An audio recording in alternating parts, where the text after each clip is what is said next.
ఎప్పుడు పోటీ కానిది, ఎవరితో పోటీ పడనిది ఒకే ఒకటి సనాతన వైదిక ధర్మం. నాకు నేనే పోటీ, నాతో నాకే పోటీ. వాళ్ళ దేవుడికి ఏంటంటే గుళ్ళోకి వెళ్తే సిగ్నల్ కట్ అయిపోతుంది.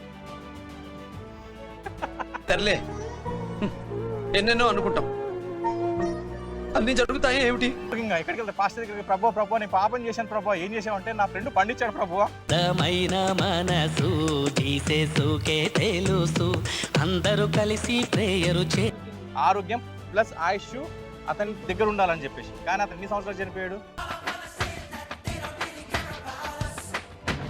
మాత్రే నమః, శ్రీమాత్రే నమః. అయితే తమ్ముడు మీకు ఒక ప్రశ్న అడుగుతాను, సరైన సమాధానం చెప్పాలి. ఒక సింపుల్ క్వశ్చన్ అడుగుతాను, దానికి సరైన సమాధానం చెప్పాలి, ఓకేనా? ప్రపంచంలో ప్రాచీనమైన మతం ఏంటి? ప్రపంచంలో అత్యంత ప్రాచీనమైన మతం ఏంటి? చెప్పు, నువ్వు చెప్పు. హిందూ మతం. ఏది? హిందూ మతం. హిందూ మతం. హిందూ మతం. అమ్మా మీరేమంటారు? హిందూ మతమా? వాళ్ళని దేకలే, హిందూ మతమా? ప్రపంచంలో అత్యంత పురాతనమైన మతం ఏది? హిందూ మతమా? కాదు, చెప్పండి. కాదు కాదు,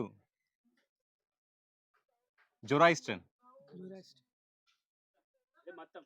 హిందూ మతం, అది హిందూ మతం కాదు కదా. నేను అడిగిన ప్రశ్న ఏంది మీకు? ప్రపంచంలో అత్యంత పురాతనమైన మతం ఏది? జొరాయిస్ట్రియన్. దాని తర్వాత వచ్చేది బౌద్ధ మతం, దాని తర్వాత వచ్చేది క్రిస్టియానిటీ, దాని తర్వాత వచ్చేది ఇస్లాం.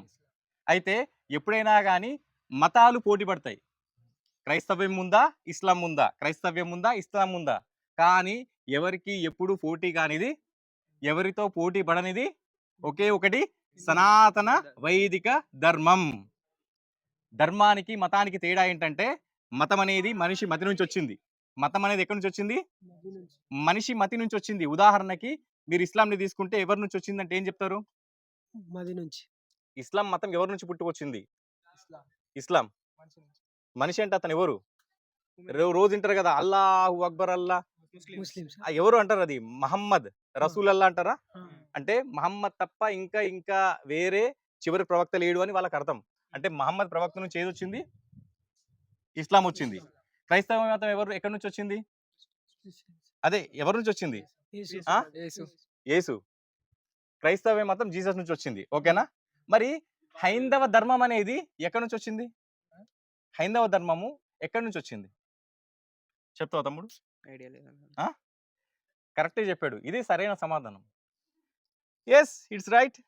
ఐడియా లేదు, ఎవరికి ఐడియా లేదు. సనాతన ధర్మం ఎప్పుడు పుట్టింది, దాని మూలాలు ఏంటి అని ఎవరికి ఐడియా లేదు. ఎందుకంటే సనాతన ధర్మం అనేది ఆది అంతము లేనిది, ఆద్యాంతరహితమైనది. అర్థమవుతుందా? దానికి పుట్టుక లేదు, చావు లేదు. అది సాక్షాత్ పరబ్రహ్మ స్వరూపం కదా. ఇప్పుడు ఈ నేలలో పుట్టినందుకు ఎంతో మంది, మీకు చెప్పాలి అని అంటే, మైకేల్ జాక్సన్ ఎప్పుడు తన వెంబడ 13 మంది డాక్టర్లు ఉంచుకునేవాడు. దేనికోసం? ఆరోగ్యం ప్లస్ ఆయుష్ అతని దగ్గర ఉండాలని చెప్పేసి. కానీ అతను ఎన్ని సంవత్సరాలు చనిపోయాడు? 50 సంవత్సరాలు చనిపోయాడు. అంటే అతని యొక్క ఆయుష్ని ఏ ఒక్క డాక్టర్ అయినా ఆపాడా? ఏ వైద్యుడైనా ఆపాడా? లేదు కదా. అంటే ఎన్ని శ్వాసాలు తీసుకోవాలో ముందే భగవంతుడు అక్కడ మనకు రాసి ఇక్కడ పంపిస్తాడు. ఆ విషయం మనకు అందరికి తెలుసు. అందుకే ఏమంటారంటే, ఎవరైనా చచ్చిపోతారని వాడికి నూకలు చెల్లిపోయినాయేమో, వాడికి ఆయుష్ తీరిపోయిందేమో. అంటే మన పెద్ద పెద్ద వాళ్ళ మాటల్లోని చిన్న చిన్న మాటల్లోనే పెద్ద పెద్ద అర్థాలు ఉంటాయి మన పెద్ద మాటల్లో కదా. కాబట్టి ఎవరైనా మతం అని అడిగితే ఈ నెంబర్స్ చెప్పండి. మతం గురించి అడిగితే ఆ క్రైస్తవ్యం లేదంటే ఇస్లాం, మీ ఇష్టమని చెప్పుకోండి. కానీ మనది సనాతన ధర్మం. దీనికి ఎవరితో అయినా పోటా? నాకు నేనే పోటీ. నాకు చెప్పు. ఎవరు రారు సాటి. అది ఎవరు రారు సాటి. ఎందుకంటే సనాతన ధర్మానికి ఎవరు రారు సాటి. నాకు నేనే పోటీ, నాతో నేనే పోటీ అని ఉంటుంది. కానీ ఈ నెంబర్స్ అనేటివి ఈ క్రైస్తవం ఇస్లాంకే కానీ మన సనాతన ధర్మానికి కాదు. అర్థమైందా? ఇంకోటి, మీ స్కూళ్ళల్లో అంటే మీరు కాలేజ్ కదా, ఉన్నారా ఫ్రెండ్స్? ఎవరు ఉన్నారు? క్రైస్తవ ఫ్రెండ్స్ ఎవరు ఉన్నారా? ఉన్నారా? అతని దగ్గరికి వెళ్ళి ఏమంటావంటే, అరే నాకు ప్రేయర్ చేసుకోవాలని ఉంది రాను, ఏమంటావు? ప్రేయర్ చేసుకోవాలని ఉంది అంట. వాడు ఏం చేస్తాడు తెలుసా? పక్కకి వెళ్తాడు, అయ్యో ప్రభువా నువ్వు ఉన్నావు ప్రభువా, నా ఫ్రెండ్కి ప్రార్థన. వాడు వస్తాడు, అరే వెళ్దామవరా, ఏమంటావు?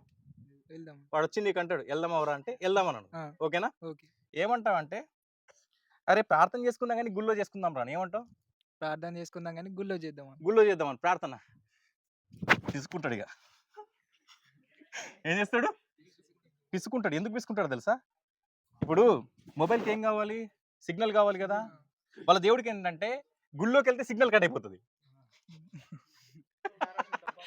నీకు వాళ్ళ దేవుడికి ఏంటంటే గుళ్ళోకి వెళ్తే దేవుడికి సిగ్నల్ కట్ అయిపోతుంది. అర్థమైందా? ఎందుకు కట్ అయిపోతుంది తెలుసా?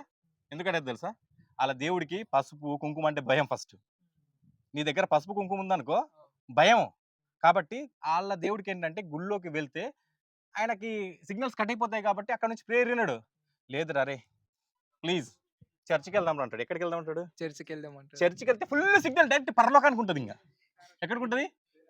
పరలోకానికి ఫుల్ సిగ్నల్ ఉంటుంది. అక్కడికి వెళ్ళిపోద్ది నీ మన ప్రేయర్. నీకు ఏది కావాలంటే నువ్వు పాస్ కావాలన్నా ఏం కావాలన్నా చెప్పేసి చేద్దామంటాడు. కానీ ఒకవేళ నువ్వు గనక ఇంకో ఇంకో ఇంకో ఉదాహరణ చెప్తా. నువ్వు వాడికి తీసుకెళ్ళి పండువు, ఓకేనా? ఏమిస్తావు? ఒక యాపిల్ పండు. ఏమిస్తావు? పండు. యాపిల్ పండు తీసుకెళ్ళి, ఓకేనా? ఆడికి యాపిల్ పండు తీసుకెళ్ళి ఏమంటావు అంటే, అరే నీకోసమే తెచ్చాను రా మావా అని. ఆడు పుసుకొని తినేస్తాడు. తిన్న తర్వాత ఏమంటావు అంటే, అరే అది ఇందాకనే అమ్మవారి పాదాల దగ్గర పెట్టి తీసుకొచ్చినాను. ఏమంటావు? అమ్మవారి పాదాల దగ్గర అది ఏం చెప్పన్నా? ఏంది అమ్మవారి దగ్గర పెట్టినావా? హే పడై. ఎందుకు? ఆ? బొట్టు అంటే వాళ్ళ దేవుడు ఎంత మానసిక స్థితి కింద అంటే యాపిల్ పండు ఇచ్చినా కానీ భయపడే స్థితికి తీసుకొచ్చాడు. వాళ్ళు ఏం చేస్తాడంటే యాపిల్ పండు తీసుకున్నందుకు మళ్ళీ ఇంకా పరుగు ఇంకా ఎక్కడికి వెళ్తారు? పాస్టర్ దగ్గరికి, ప్రభు నేను పాపం చేశాను ప్రభు. ఏం చేసావంటే నా ఫ్రెండ్ పండించాడు ప్రభు, ఆ పండు తిన్న వల్ల నేను పాపంలోకి వెళ్ళిపోయా, మళ్ళీ ప్రేయర్ చేయంటాడు కదా. కాబట్టి ఇలాంటి చాలా మంది ఉంటారు మీ దగ్గర. వాళ్ళకి అర్థమయ్యే విధంగా చెప్పండి. నాయన నీ యొక్క తాతలు తండ్రులు ఇక్కడోళ్ళే. ఎక్కడోళ్ళు? ఏదో ఇజ్రాయేలుకి మీ అమ్మని ఇవ్వలేదా, లేదు ఇజ్రాయేల్ నుంచి మన తీసుకొచ్చుకోలేదు, మన వాళ్ళే మీ యొక్క మతిని మార్చారు. మతి నుంచి పుట్టింది ఈ మతము. ఆధ్యాత్మికం అనేది ఆత్మకు సంబంధించింది. ఇది మన పురాతనమైనది, సనాతనమైనది, నిత్య నూతనమైనది. మీకు చెప్పాల్సిన బాధ్యత మీది. అంతేగాని ఆడు క్రిస్మస్కి పిలవగానే కేకులు, మన దగ్గరికి రాగానే భోగులు ఇచ్చే మతం మనకొద్దు. అర్థమైందా?